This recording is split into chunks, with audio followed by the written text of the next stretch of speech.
students, welcome to Legacy IAS Academy. In this particular video, we are going to discuss about a recent decision taken by International Criminal Court that seems to be pushing Taliban into China-Russia axis. Let us try to understand what actually has happened.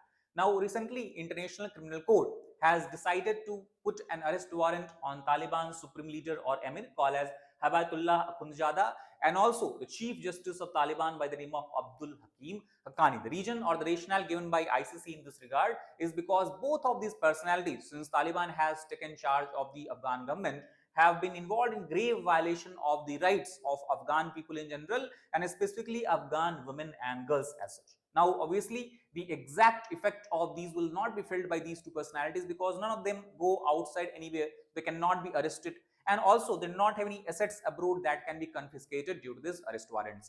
So the only effect it can have is they can push and drive Taliban further into the arms of other countries, and by other countries largely here we mean China and Russia as such. Now, as far as the charge against both these leaders are concerned, they have been charged on two grounds. One, by soliciting the crime against humanity. That is one of the domain where ICC can put an arrest warrant, and this crime against humanity has been committed on both grounds, that is on the gender grounds and political ground. Gender ground because there has been a lot of violations of the rights of girls and women. For example, they have been prohibited from going into schools, they have been prohibited from practicing any professions which they used to do earlier freely. There have been a severe, we can say, this engagement about how they should live their life. There has been again coming back of the Sharia law that was imposed in very harsh manner in the early eras of Taliban.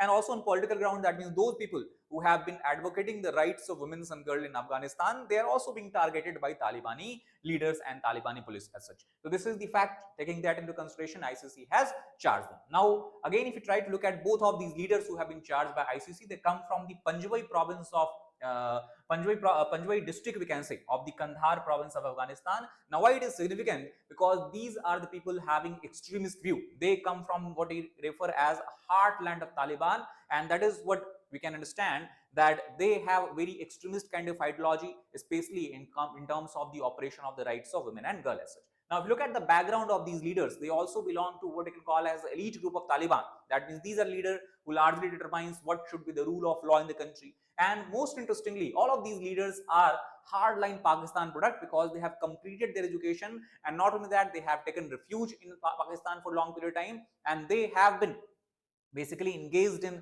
Islamic studies, teaching Islamic studies, also called as tafsir, and for a long period of times in the different madrasas of Pakistan as such.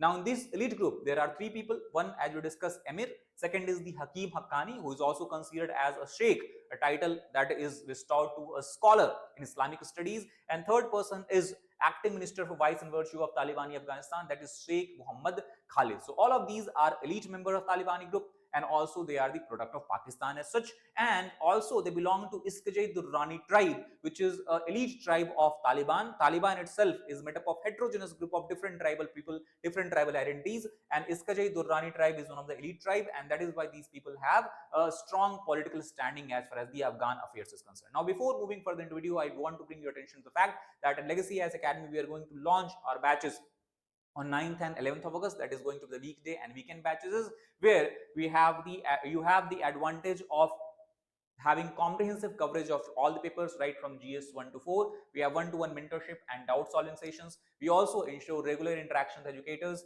and to ensure that happens to maximum extent, we have a policy of maximum 40 students per batch. We ensure also that there is a right from the start, we have means answer writing practice, so that the preparation of UPSC can be done in integrated manner right from exam start, that is prelims, means, and interview. We have test series for prelims and means, and also we have 360 coverage of the entire current affairs. Now, if you want to know more detail about this program, you can click the link in the description box of this video, or you can give a call at the number displayed here.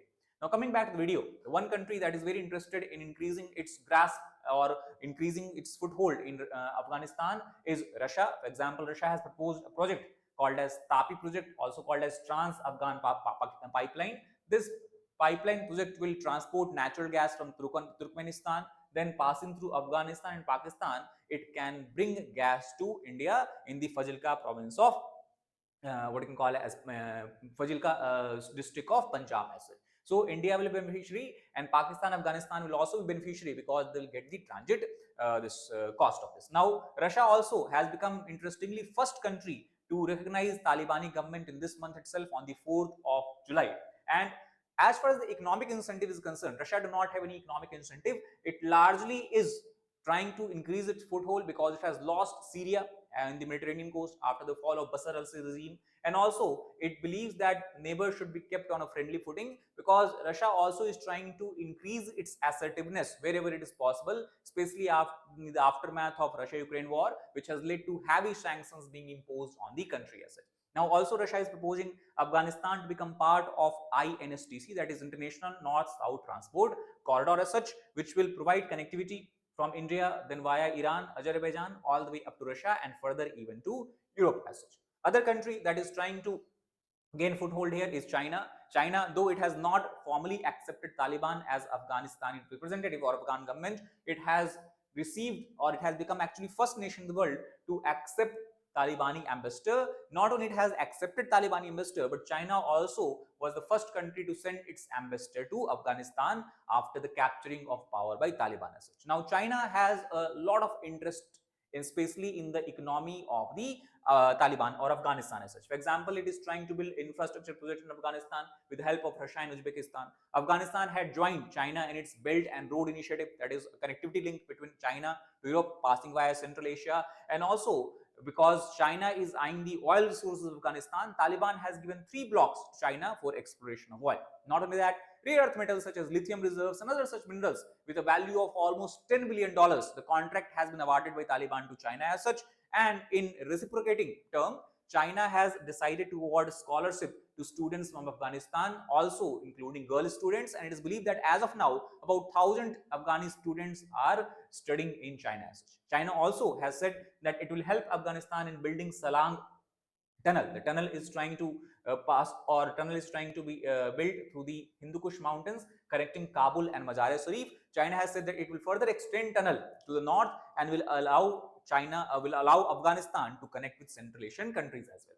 Now, apart from this, Azerbaijan and Turkey also have shown interest in Afghanistan. Recently, the Deputy Prime Minister of Afghanistan, Mullah Baradar, went to Baku, the capital city of Azerbaijan, where he requested Azerbaijani authorities that they should allow industrial, agricultural, and mineral goods from Afghanistan to pass to Europe as well as Russia using Azerbaijani's port, and which can further be connected to Iran's rail network. Now, here we have to understand Iran, Azerbaijan, Russia, Turkey, all these countries are kind of allied countries, and that is what Afghanistan or Taliban is trying to take advantage of here. Also, Turkey has announced a project that is called as TAP 500 project, that is electricity transmission from Turkey to Afghanistan and further to Pakistan as such. Now, what all these means? Obviously, by looking at this entire discussion, we can understand that there is a strong effort to integrate these countries with China, with Afghanistan, where China is playing a dominant role. China is playing a driving force. Russia, because you know that Russia is now largely dependent on China in the aftermath of Russia-Ukraine war, it is going with the flow, and also interestingly, it has annoyed Delhi with 2 of its recent decisions. One decision where it has reiterated and supported President Donald Trump's reiteration of the role he played in ending the conflict between India and Pakistan. That is against India's official version, because India says that it is because of India's offensive actions in Pakistan, Pakistan has to beg for the ceasefire, while Donald Trump is trying to take the credit. Now, Russia has supported Trump, that it was Trump who has helped in bringing the ceasefire to an end. Second, also recently, US we can say Russia has signed a pact with steel plant in Karachi, where it is trying to revive Karachi steel plant, one of the largest steel plant of Pakistan, and to provide a booster shot to the Pakistan's ailing economy as well. So all this is trying to bring, or is basically leading to drifting of Russia and India further apart from each other. Now, as far as the Indo-Afghan relationship is concerned, interestingly, after the Pahalgam massacre conducted by Pakistani terrorists, Kabul has given a robust support to India even during Operation Sindoor. And to reciprocate it, for the first time, India's Foreign Secretary Vikram Misri has visited and in Qatar, and there he has held discussion with the acting Foreign Minister of Afghanistan, Amir Khan Muttaqi. Now, after this, senior officers from the Ministry of External Affairs also went to Kabul, where he has promised that India will soon try to restart the developmental aids which were paused after the coming of Taliban into power. India also has given diplomatic support to Taliban, or we can say at least it has abstained from recent UN resolution where Taliban was being condemned, And the reason India has given is because it has taken a realistic approach, where it has stated that such moves where we are condemning Taliban will not anyway improve or change the lives of Afghanistan unless and until some groundworks are done, and that is on the ground on which India has abstained. So this is interesting development. Now, if you look at these 3-4 what you can call as development in India-Afghanistan relationship, all seems to be very good, but Delhi has to move fast. It does not have luxury of time, and the New Delhi can then here tap by being a genuine provider of aid without strings that is opposed to China's debt trap diplomacy. Now, here what we can do in India can provide, first of all, support to Afghani people in providing them drinking water access, because large part of Afghanistan is facing severe crisis of drinking water. Second, India can also provide commercial assistance by providing cold storage facilities to Afghan farmers, by which they can store their food products for longer duration of time, can export it, and can earn income. And third, India can also deliver visas to Afghani students so that more and more Afghani students can come to India and study in the Indian universities as such. In conclusion, what we can say that as far as the engagement with Afghanistan, more precisely Taliban, is concerned, a lot of countries have begun to move forward at a fast rate, and the checkerboard of international relations, it seems, is changing very, very fast. And it is in this context we have to understand that both India's diplomacy as well as India's bureaucracy will have to make a rapid decision, and this should match the disconcerting speed of hostile forces, because if Afghanistan indeed goes in the clutches of China, Pakistan and Russia, it will create a further headache and burden to India, and will create further security threat to India also. So in this context, we have to understand this entire topic. That is all about this video. If you like the video, please hit like button, share with your friends, as well as subscribe to our channel for more such content. Thank you.